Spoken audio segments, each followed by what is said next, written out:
लिप्त है, इसलिए हमारी आत्मा क्या है, अशुद्ध है। तो इस संसार के अंदर जो अनंत आत्माएं हैं वो हमें किस रूप में दिखाई देती हैं, जिसका हमने कभी चिंतन भी नहीं किया होगा। यदि चिंतन किया भी होगा तो थोड़ा सा विचार आता है और अपने आप को क्या कर लेते हैं, हम चेंज कर लेते हैं। आपने कुछ शब्द सुने होंगे, त्रस्त जीव, स्थावर जीव, सूक्ष्म जीव और बादल जीव, सुने हैं सबने। तो जो त्रस्त और स्थावर जीव होते हैं किसे कहते हैं, स्थावर जीव किसे कहते हैं, जिसको जो एक स्थान पर ही क्या रहते हैं, स्थिर रहते हैं, जो अपनी वेदना किसी को बता नहीं सकते, जिसको सुख दुख की अनुभूति नहीं होती, उसे हम क्या कहते हैं, स्थावर जीव। अब जीव स्थावर के साथ क्या शब्द लग गया, जीव। जीव का मतलब क्या होता है, आत्मा। यानी कि जो जीव एक स्थान पर स्थिर है उनको भी सुख दुख की क्या होती है, अनुभूति होती है, और हम तो उनका सुख दुख क्या करते हैं, मानते ही नहीं है। तो स्थावर जीव के अंदर एक केंद्रीय जीव आते हैं। कौन से जीव, एक केंद्रीय मतलब जिनके पास सिर्फ एक इंद्रिय कौन सी, ओनली स्पर्श इंद्रिय। स्पर्श इंद्रिय एक केंद्रीय वो कौन से जीव होते हैं, जी बिल्कुल सही। सबसे प्रमुख पेड़ पौधे, क्या पेड़ पौधे ये क्या होते हैं, एक केंद्रीय होते हैं। तभी तो क्या कहा जाता है कि पेड़ के पत्ते नहीं तोड़ने, पेड़ पर पत्थर नहीं मारना, पेड़ को नहीं कटवाना। आज के समय में लोगों में फैशन बन गया है कि पेड़ पौधों की भी शेप बनाकर रखते हैं। आपने देखा होगा ना, कई जो पार्क होते हैं, ये बड़ी बड़ी कोठियां होती हैं, उसके अंदर एक एनिमल्स की जाल बनवा लेंगे और उसके अंदर पेड़ों को क्या कर देते हैं, इस तरीके से उगाते हैं कि उससे क्या बढ़ जाए, शोभा बढ़ जाए। क्या ऐसा करने से उन पेड़ पौधों को दुख नहीं होता? कभी आपने महसूस किया होगा, तो पेड़ पौधे भी हमसे क्या करते हैं, बात करते हैं। कई बार जब एक पेड़ बहुत बड़ा हो जाता है तो आप देखना उसकी जो खड़ा हुआ होता है तो उसमें से ऐसा निकलता है कि पानी निकल रहा हो, तो वो पेड़ भी क्या करता है, रोता है कि मैं इतना बड़ा हो गया हूँ, मेरे शरीर का इतना बड़ा भार हो गया है। या जब पेड़ को काटा पीटा जाता है, वहां से हटाया जाता है, तो उसमें भी पेड़ को क्या होता है, दुख होता है। तो ये जितने भी जगत के अंदर पेड़ पौधे हैं वे किसमें आते हैं, स्थावर जीवों में आते हैं। कि स्वयं अपने आप एक स्थान से दूसरे स्थान पर चल नहीं सकते, परंतु फिर भी इनके अंदर क्या है, एक इंद्रिय है। इसके साथ स्थावर जीवों के अंदर आते हैं 6 काया के जीव। कौन सी काया के, 6 काया। 6 काया के अंदर क्या क्या आते हैं, हाँ जी बिल्कुल सही, पृथ्वी काय, अप काय, तेरु काय, वायु काय, बृहस्पति काय और छठी काय सरस काय आती है। तो सबसे पहली काय कौन सी होती है, पृथ्वी। देखो पृथ्वी प्लस काय दो शब्दों के योग से बने। काया किसे कहते हैं, कहते हैं कंचन सी काया। कितनी सुंदर काया है इसकी, कितनी सुकोमल काया है, यानी कि काया का मतलब शरीर। तो पृथ्वी ही जिन जीवों का शरीर होता है उसे क्या कहते हैं, पृथ्वी काया। पृथ्वी काय के जीवों के पास कितनी इंद्रियां होती हैं, एक इंद्रिय जीव होती है। इस पृथ्वी काय के अंदर आते हैं मिट्टी, क्या आती है, मिट्टी, सोना, चांदी, धातु, ये सब किसके अंदर आते हैं, एक केंद्रीय यानी कि पृथ्वी काय के अंदर आते हैं। और आप सोच रहे होंगे कि मिट्टी है, मिट्टी में क्या है, जीव है, परंतु हम तो क्या नहीं करते, मानते ही नहीं है ना। इसका क्या नहीं होता, कोई संगेटा भी नहीं होता। यदि कोई जीव होते तो हमारा क्या होता, संगेटा होता। अब ये फर्श है, ये भी पत्थर का बना हुआ है, हम भी इस पे बैठे हैं, आप भी पत्थर पे बैठे हो, तो पत्थर यानी कि इनका जो बेशक मार्बल के हैं, परंतु किससे बने हैं, मिट्टी से तो बने हैं ना। तो कहते हैं जो मिट्टी की ऊपरी सतह होती है, मिट्टी की ऊपरी सतह में जो जीव होते हैं वो क्या हो जाते हैं, खत्म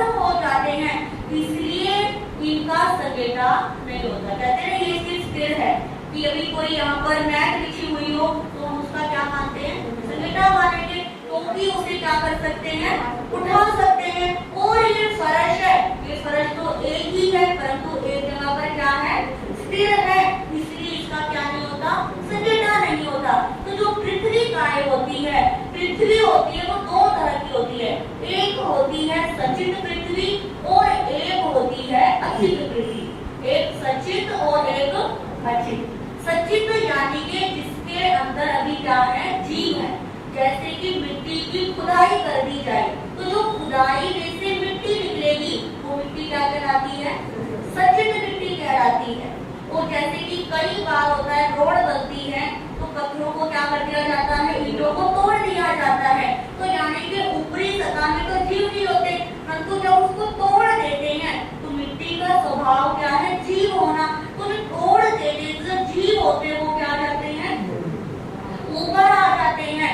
इसलिए जो टूटी हुई सड़क होती है, खुदाई करी हुई मिट्टी होती है, ये कौन सी मिट्टी होती है, सचित मिट्टी होती है। खदानों में से जो बड़े बड़े स्टोन निकलते हैं, गोल्ड निकलता है, ये क्या होता है, सचित होता है। परंतु अचित कौन सा होता है, जिस गोल्ड को सोने को क्या कर दिया जाता है, पका दिया जाता है कि अब इसके अंदर जीव होने की क्या नहीं है, संभावना नहीं है। यदि जीव होने की संभावना होती तो बहनों ने गोल्ड पहना हुआ होता है, फिर हमें क्या करती है, वंदना करती है ना। यदि क्योंकि अब उसके पास क्या नहीं है, जीव नहीं है, अब उसके अंदर सामर्थ्य नहीं है, यानी कि वो अग्नि में पककर क्या हो गया है, अचित हो गया है। तो कहने का तात्पर्य क्या कि पृथ्वी काय के जीव इस संसार के अंदर कितने हैं, अनंत है ना, अनंत जीव है। हम दिन रात उन जीवों की क्या करते हैं, अवहेलना करते हैं, परंतु और भी कोई हमारी तरफ क्या नहीं आता, हमें ध्यान ही नहीं आता। जैसे कि गोल्ड को ले लो, गोल्ड सबको क्या लगता है, अच्छा लगता है, बस गोल्ड क्या हो जाए, इकट्ठा हो जाए। परंतु जितना अधिक संग्रह करते हो तो आपको पृथ्वी काय का क्या लगता है, दोष लगता है। तो श्रावक अनुव्रतों के अंदर भी कहा गया है कि जो श्रावक होता है वो कुप्पे धातु का क्या करे, परिमाण करे कि अब मुझे अपने जीवन में इतने ही सोना रखना है, इतनी चांदी रखनी है, इतने धातु रखनी है, इससे ज्यादा मैं अपने पास नहीं रखूंगा। तो ऐसा करके हम पृथ्वी काय के जीवों को सादा पहुंचा सकते हैं। तो इसके बाद दूसरी काय आती है जिसका नाम क्या है, अपकाय। अपकाय मतलब पानी। पानी ही जिन जीवों का शरीर होता है उसे क्या कहते हैं, अपकाय कहते हैं। अब पानी भी दो प्रकार का होता है, एक होता है सचित पानी और एक होता है अचित पानी। सचित पानी यानी कि जो बरसात का पानी होता है, खुले नल का पानी होता है, तालाब का पानी, सरोवर का पानी, ये सब पानी किसमें कहलाता है, सचित में आता है। और अचित पानी कौन सा, जिसको फ्रासु कर दिया है, यानी कि जिस जल को उबाल दिया है या फ्रासु कर दिया है, उस जल को क्या कहते हैं, अचित कहते हैं। यानी कि जिस जल के अंदर जो जीव थे उन जीवों को वापिस से उत्पन्न होने की क्षमता क्या हो गई है, खत्म हो गई है। तो उन जीवों को क्या कहते हैं, अचित अपकाय के जीव कहते हैं। तो प्रभु कहते हैं, हमारे आचार्य कहते हैं कि अपकाय के जीवों की हिंसा एक दिन के अंदर हम कितनी कर लेते हैं। कभी सोचा, सुबह उठते ही वॉशरूम जाते हैं, वो जरूरी है, फिर ब्रश करते हैं, जिनके पास विवेक होता है वो तो क्या करेंगे, गिलास में पानी लेकर क्या करेंगे, ब्रश करें। जिनके पास विवेक नहीं है उधर ब्रश करते रहेंगे और टूटी क्या होती रहेगी, खुलती रहेगी। आपने 5 मिनट क्या लगाए, ब्रश करने में लगाए और 5 मिनट टूटी खुली रखी, कितने अपकाय के जीवों की क्या हो गई, आराधना हो गई। आज के समय में स्विमिंग पूल का क्या चल रहा है, फैशन चल रहा है, स्विमिंग सीख रहे हैं, स्विमिंग करने जा रहे हैं, तो उसमें भी कितना सारा पानी क्या करा जाता है, इकट्ठा करा जाता है। और बाथ टब आजकल घरों में कम, होटलों में क्या हो गए हैं, ज्यादा हो गए हैं। वहाँ पर बाल्टी, लोग कहते हैं कि वहाँ पर टूटी का क्या है, सिस्टम प्रभाव में क्या करना पड़ता है, नहाना पड़ता है। परंतु हम सोचे जो लोग शावर के नीचे नहाते हैं, आप बाल्टी में नहाओगे, एक बाल्टी ले लोगे, आधी बाल्टी, पूरी बाल्टी, परंतु जब शावर से नहाओगे तो कितना सारा पानी क्या हो जाता है, वेस्ट होता है। लेकिन वो पानी कहाँ जाता है, नाली के अंदर जाता है। तो एक दिन के अंदर हम कितने आपको काय के जीवों की क्या करते हैं, हिंसा करते हैं। तो हम थोड़ा सा संकल्प करें कि अब जितनी आवश्यकता होगी उतना ही मैं क्या करूंगा, जल का प्रयोग करूंगा। तो थोड़ा सा विवेक ही लेकर आना है कि मुझे नहाना है, शरीर की शुद्धि करनी है। शरीर की शुद्धि चाहे 5 बाल्टी में कर लो, चाहे डालते रहो, चाहे आधी बाल्टी में कर लो, काम तो क्या होना है, उतना ही होना है। परंतु किसकी आवश्यकता है, विवेक की आवश्यकता है। ब्रश से, एक ग्लास से भी ब्रश साफ हो जाएंगे और 5 मिनट में आपने बाल्टी जितना पानी क्या कर दिया, वेस्ट कर दिया। तो प्रभु कहते हैं अब काय के जीवों की आराधना भी हमसे क्या हो रही है, पल हो रही है। परंतु हम उनको क्या नहीं मानते, जीव ही नहीं मानते। हमें क्या लगता है किसी इंसान का दिल दुखाया, किसी के साथ बुरा किया तो ही मैंने क्या करी है, हिंसा करी है। इसके बाद तीसरा आता है तेऊ काय। तेऊ यानी कि अग्नि। अग्नि ही जिन जीवों का शरीर है उसे क्या कहते हैं, तेऊ काय के जीव कहते हैं। अब जैसे कि बहनों को घर का कर्तव्य निर्वहन के लिए, अपने बच्चों के लिए, अपनी फैमिली के लिए क्या बनाना पड़ता है, खाना बनाना। खाना किसमें बनता है, गैस पे बनता है। आज के समय में चूल्हे वगैरह के सिस्टम तो है नहीं। अब शास्त्र कहते हैं कि जब किसी साधक साधिका के अंदर विवेक होता है तो सबसे पहले रसोई शुरू करने से पहले जो गैस को के आगे हाथ जोड़ के खड़ी हो और कहे कि यहाँ पर जितने भी जीव हैं वो यहाँ से क्या हो जाए, दूसरे स्थान पर चले जाए। क्योंकि अब मैं किसका प्रयोग करने वाली हूँ, गैस का प्रयोग करने वाली हूँ। और मेरे गैस के जलाने से भी मैंने ध्यान नहीं दिया तो कितने सारे जीव क्या हो जाएंगे, मर जाएंगे। और साथ साथ ये भी प्रार्थना करो कि मुझे अपने परिवार के लिए, जीवन निर्वाह के लिए क्या करना पड़ता है, गैस का प्रयोग करना पड़ता है। मैं उन सभी जीवों से क्या मांगती हूँ, क्षमा मांगती हूँ। सुबह उठने से, रसोई शुरू करने से पहले जितने भी जीव है उनसे क्या मांगनी, क्षमा मांगनी। और रात को जब रसोई कंप्लीट करते हो तब क्षमा कहो कि आज मैंने इतने सारे जीवों की मुझसे क्या हो गई है, आराधना हो गई है। तो सभी जीव मुझे क्या करे, क्षमा करें। हम तो क्या नहीं करते, करती है कोई बहन, ऐसा है कोई नहीं ना, सिर्फ गए और लाइटर उठाया और क्या करते नहीं। अब गैस के आसपास जो गैस के नीचे होता है या साइडों में होता है, कई बार आप नोट करना कि चींटियां हो जाती है। चींटियां तो आजकल आम है, परंतु आपने बिना विवेक से क्या कर दी, गैस जला दी, वो चींटी मर गई। आप कई बार गैस के नीचे कुछ बनाते हुए सामान निकल जाता है, धूल इत्यादि, उसे साफ नहीं हो पाता तो वहाँ जीव पैदा हो जाते हैं। तो पहले तो उसको साफ ही रखो और हाथ जोड़कर ये भी कहो कि जितने भी जीव यहाँ पर है वो सब अपना अपना क्या कर ले, स्थान ले ले, ताकि किसी जीव की क्या ना हो, कोई विराधना ना हो। तो ऐसा भी आप क्या कर सकते हो, प्रतिदिन कर सकते हो। सिर्फ सुनना ही नहीं, इसको चिंतन में लेकर आना, इसको प्रयास करना कि आज मैं जाकर, अभी से क्या कर देना, शुरुआत कर देना। ये मत सोचना कि कल सुबह, कल तक तो बेशक दिमाग में रहेगा ना रहे। अब जब जैसे ही जाके रसोई शुरू करोगे तो ये विधि क्या करना, अपनाना। तो देखना इससे आपकी आत्मा कुछ अपने आप ही छोटी छोटी चीजों से क्या हो जाएगी, हल्की हो जाएगी। इसके बाद अगली काय कौन सी होती है, वायु काय। वायु यानी कि हवा।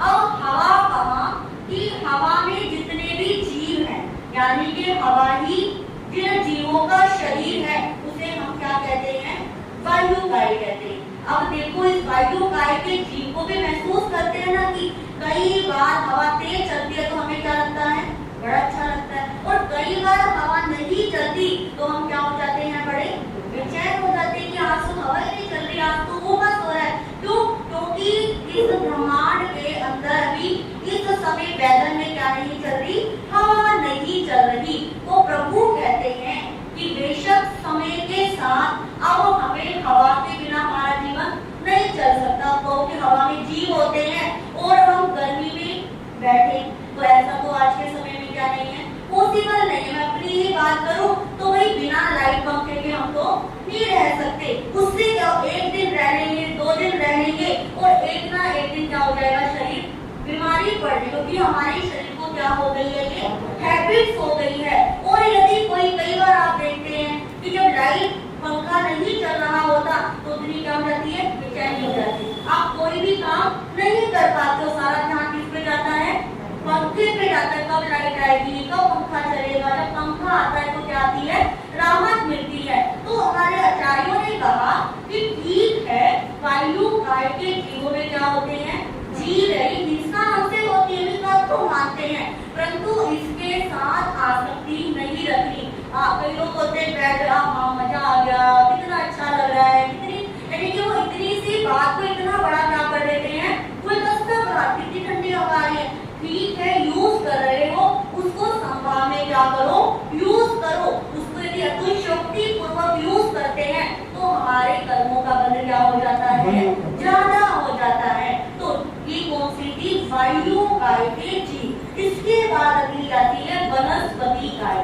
वनस्पति ही, यानी कि वनस्पति ही जिन जीवों का शरीर है उसे क्या कहते हैं, वनस्पति काय।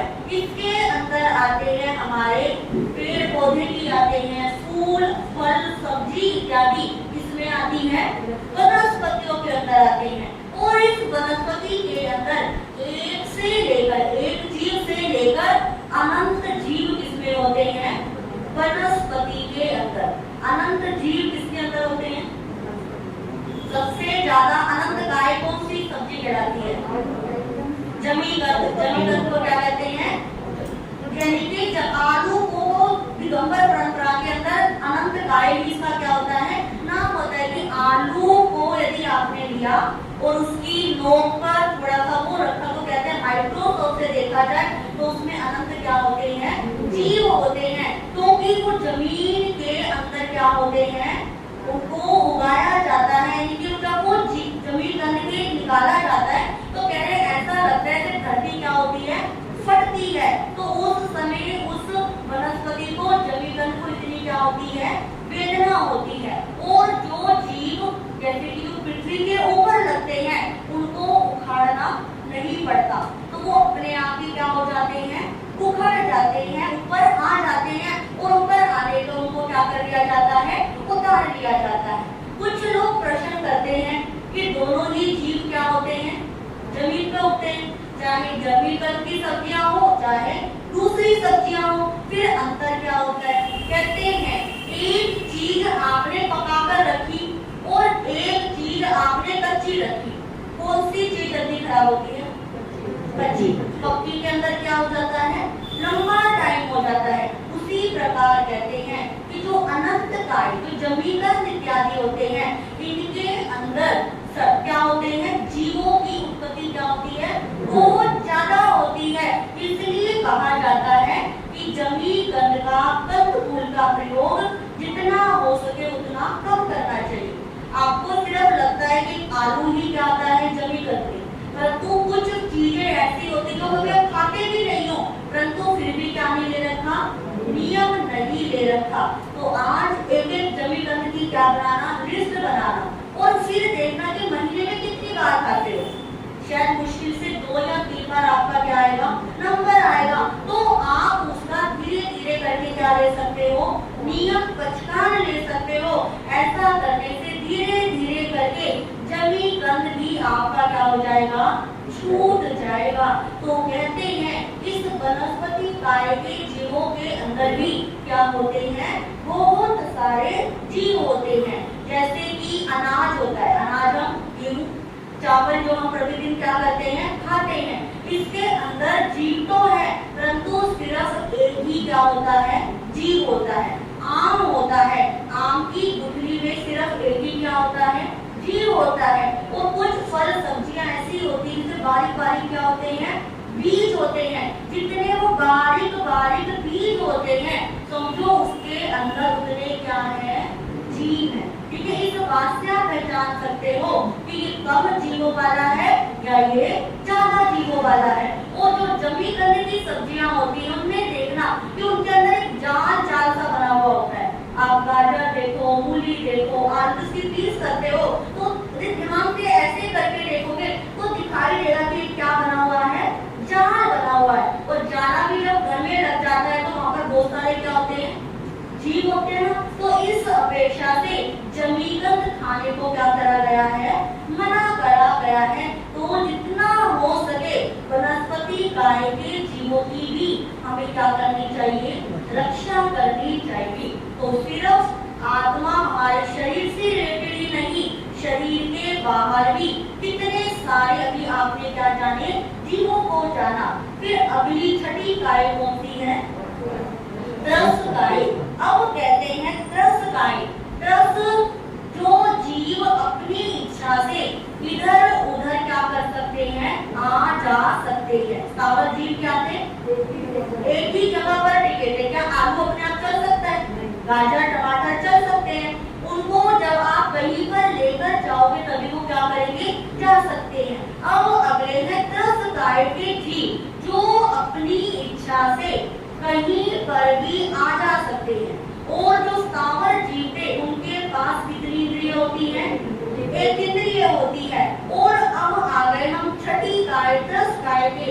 ये जो जीव होते हैं ये बे इंद्रिय से लेकर पंचेंद्रिय तक हो सकते हैं। कितने, बे इंद्रिय मतलब जिसके पास 2 इंद्रिय है, 3 इंद्रिय है, 4 इंद्रिय, 5 इंद्रिय, ये सारे जीव किसमें आते हैं, त्रस्त काय के अंदर आते हैं। अब बे इंद्रिय जो जीव होते हैं उसके अंदर कौन सी इंद्रिय होती है, एक तो स्पर्श इंद्रिय, क्योंकि एक इंद्रिय कौन सी इंद्रिय होती है, स्पर्श। स्पर्श के साथ क्या मिल जाता है, रस। तो कौन सी इंद्रिय हो गई है, बे इंद्रिय। बे इंद्रिय में कौन से जीव आते हैं, बिल्कुल सही, सील, शंख, जो, अल्फया, गंधर्व, ठीक है, ये किसमें आते हैं, बे इंद्रिय। इनके पास कितनी इंद्रियां हैं, 2 इंद्रिय। फिर आते हैं ते इंद्रिय जिनके पास क्या है, 3 इंद्रिय। अब 3 में कौन सी ऐड हो जाती है, घ्राण।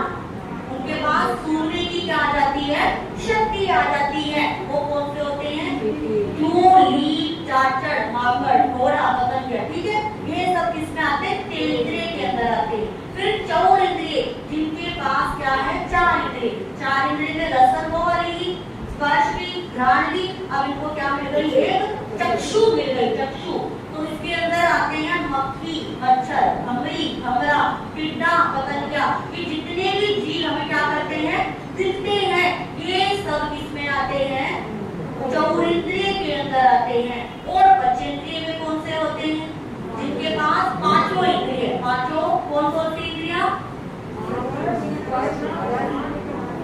और कान। आप देखो जो कान होते हैं, अभी हमने नाम लिया कि सबसे पहले प्राप्ति किसकी होती है, स्पर्श इंद्रिय की, फिर होती है रसन इंद्रिय, फिर घ्राण इंद्रिय, फिर चक्षु इंद्रिय और फिर श्रोत इंद्रिय। परंतु जब हम बोलते हैं 5 इंद्रिय तो हम गिनती कहाँ से शुरुआत करते हैं, श्रोत इंद्रिय से। परंतु जब हम इंद्रियां देखते हैं तो कहाँ से प्राप्त करते हैं, स्पर्श इंद्रिय से। क्योंकि जब जीव की उत्पत्ति होती है तो सबसे पहले स्पर्श बनता है, यानी कि पहले त्वचा आती है, उसके बाद रसन, फिर ऐसे ऐसे करके हमारी क्या होती है, शरीर के अंदर इंद्रियों की प्राप्ति होती है। तो पंचेंद्रिय जिन जीवों के पास 5 प्रकार की क्या होती है, इंद्रियां होती है। इसके अंदर आते हैं जलचर, जो क्या रहते हैं, जल में रहने वाले जीव। थलचर यानी कि पृथ्वी पर है, जलचर, थलचर, खेचर, उड़पुर, भुजपुर, ये सब जीव जैसे कि सांप हो गया जो अपनी भुजा के बल पर क्या होते हैं, चलते हैं। जलचर जो जीव किसमें रहते हैं, पानी में रहते हैं। कई जीव क्या करते हैं, रेत में रहते हैं। तो ये सब जीव किसमें आते हैं, पंचेंद्रिय जीवों के अंदर आते हैं। तो है तो क्या ये सब जीव ही है। तो अभी आपने जाना कि त्रस्त और स्थावर जीव। स्थावर जीव कितने हो गए, एक इंद्रिय से लेकर पंचेंद्रिय वनस्पति तक। और फिर त्रस्त काय के अंदर आते हैं वे इंद्रिय से लेकर पंचेंद्रिय तक। अब आप कल थोड़ी सी चर्चा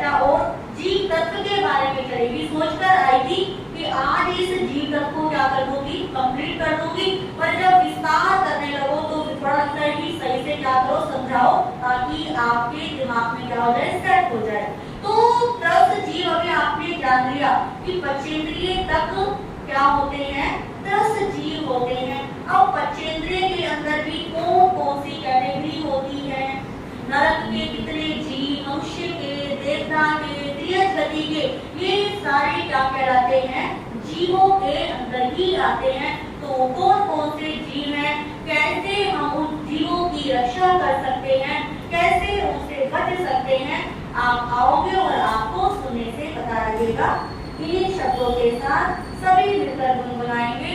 वक्त आएगा ऐसा कभी ना कभी, वक्त आएगा ऐसा कभी ना कभी, सिद्धि पाएंगे हम भी कभी ना कभी, सिद्धि पाएंगे हम भी कभी ना कभी, ऐसा विश्वास दिल में जमाते चलो, ऐसा विश्वास दिल में जमाते चलो, सिद्ध अरिहंत में मन रमाते चलो, सिद्ध अरिहंत में मन रमाते चलो।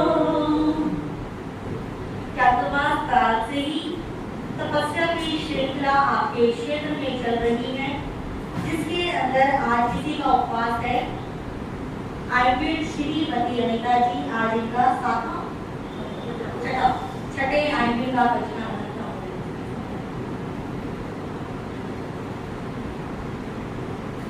क्या से आयुर्वेद करने वालों को धन्यवाद, आगे बढ़ने वालों को धन्यवाद। तो देखिए, आयुर्वेद तब भी करना क्या नहीं होता, आसान नहीं होता, क्योंकि आयुर्वेद में सभी प्रकार के रसों का त्याग, सभी प्रकार की व्यूहों का क्या करा जाता है, त्याग करा जाता है। तो जो कर रहे हैं अपने जीवन को सफल बना रहे हैं। इसी प्रकार विकासों की श्रृंखला भी प्रतिदिन चल रही है, जिसमें मुनि जी के उस चातुर्मास कहने से ही काशने चल रहे हैं। और श्रीमती सरिता जी जैन, इनका आज 14वें काशने का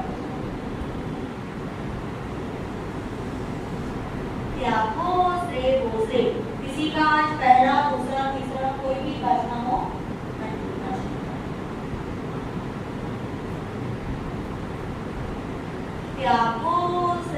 से आज सामूहिक पश्चात के अंदर छोलिया नहीं खाएंगे। छोलिया और छेना, जो मिठाई होती है ना वाइट वाइट सी, छेना और छोले का त्याग रहेगा। से माला के अंदर श्री पार्श्वनाथाय नमः, श्री पार्श्वनाथाय नमः की एक माला करेंगे। शनि आने वाले शनिवार को 12 घंटे का जाप होता है। इस बार श्रीमती विद्या जैन B81 इनके परिवार की तरफ से यही स्थानक के अंदर 12 घंटे के नकार मंत्र का जाप है। तो सभी को अपनी अपनी बारी का ध्यान रखना है और हर रविवार को उपसर्ग स्तोत्र का जाप, जो बहुत ही श्रद्धा भक्ति भाव से आपके क्षेत्र में चल रहा है, इस बार 3 परिवारों की तरफ से है, जिसमें श्रीमती अमित जी, श्री अमित जी शेफाली जी की तरफ से, दूसरा श्री रमेश जी, किरण जी और तीसरा श्री प्रेमलता जी इनकी तरफ से क्या है, जाप है। तो सभी ध्यान रखेंगे। और जैसा कि कल मैंने आपको बताया था कि आने वाली 25 जुलाई यानी कि शुक्रवार परसों हमारे शरण स्थल के द्वितीय पढ़कर आचार्य सम्राट मुझे श्री आनंद ऋषि जी महाराज साहब की 126वीं जन्म जयंती जो चातुर्मास में आती है, आप हर साल मनाते हैं, हम भी मनाते हैं। तो इस बार अपने आचार्य भगवत की जन्म जयंती हम सामायिक दिवस व प्रकाशन दिवस के रूप में मनाएंगे।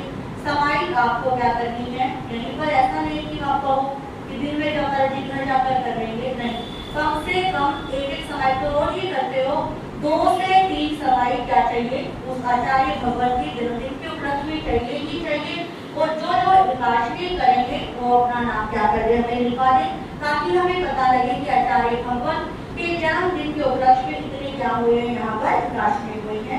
इसी के साथ प्रतिदिन 2 प्रश्न पूछे जा रहे हैं। जिसके अंदर आज का पहला प्रश्न है, रौद्र ध्यान की क्या पहचान है। ये व्यक्ति अभी रौद्र ध्यान में आया हुआ है, बहनों की तरफ। हाँ जी, हाँ जी, हाँ जी, ये हृदय के अंदर क्रूर भावों का आया, बिल्कुल सही। हाँ जी, आओ। दूसरा प्रश्न हमारे भाइयों की तरफ, सिंपल सा प्रश्न है, सोना, चांदी और धातु ये कौन सी काय के अंदर आते हैं। सोना, चांदी, धातु। हाँ जी, जिन्होंने तब नहीं बताया थोड़े से नए हाथ। हाँ जी, पीछे वाले नहीं। हाँ जी, पृथ्वी काय में आओ कि अपना लिखते। हाँ जी, को पूछना कुछ हो गया। हाँ जी, बोलिए, आ जाओ जी, बोलिए भगवान महावीर स्वामी की, संसार के सभी महापुरुषों की जय, धर्म की। जिनको थोड़ी सुस्ती आ गई है उनकी सुस्ती को भगाने का थोड़ा थोड़ा क्या करो, प्रयास करो, क्योंकि सुस्ती से काम नहीं चलेगा। अहिंसा ज्ञान का शीर्षक, यहाँ की आसपास की सोसाइटी में रहने वाले सभी भाई बहन क्या है, जागरूक है। तो जिनको थोड़ी थोड़ी सुस्ती आ गई है, थोड़े फोन के माध्यम से, मैसेज के माध्यम से एक दूसरे तक बात करें, क्यों नहीं आ पाए हैं, तो सभी को ज्यादा से ज्यादा संख्या में आना है। बोलिए भगवान महावीर स्वामी की, संसार के सभी महापुरुषों की जय। नमो हरिहंतानम, नमो सिद्धानम, नमो ऐरियानम, नमो वैष्णयानम, नमो लोये सप्ताउनम, ऐसो पंच नमोकारो सवकाप्तास्त्रो मंगलानचे सब्बे सिंह परमं भवई मंगलम। श्री दत्ताई मंगलम, हरिहंता मंगलम, सिद्धा मंगलम, साहू मंगलम, केवली प्रणतो धम्मो मंगलम। दत्ताई लोकत्मा, हरिहंता लोकत्मा, सिद्धा लोकत्मा, साहू लोकत्मा, केवली प्रणतो धम्मो लोकत्मा। दत्ताई शरणं प्रवचामि, हरिहंते शरणं प्रवचामि, सिद्धे शरणं प्रवचामि, साहू शरणं प्रवचामि, केवली प्रणतं धम्मं शरणं प्रवचामि। ये चार शरण दुख हरने जगतने, और न शरणा कोई होगा। जो भव प्राणी करे आराधन, उसका सदा मंगल होगा, उसका सदा मंगल होगा। जो हमारे भाई बहन बारिश में भी आए, सबको बहुत बहुत धन्यवाद। सभी जय श्री से बोलो एक दूसरे को।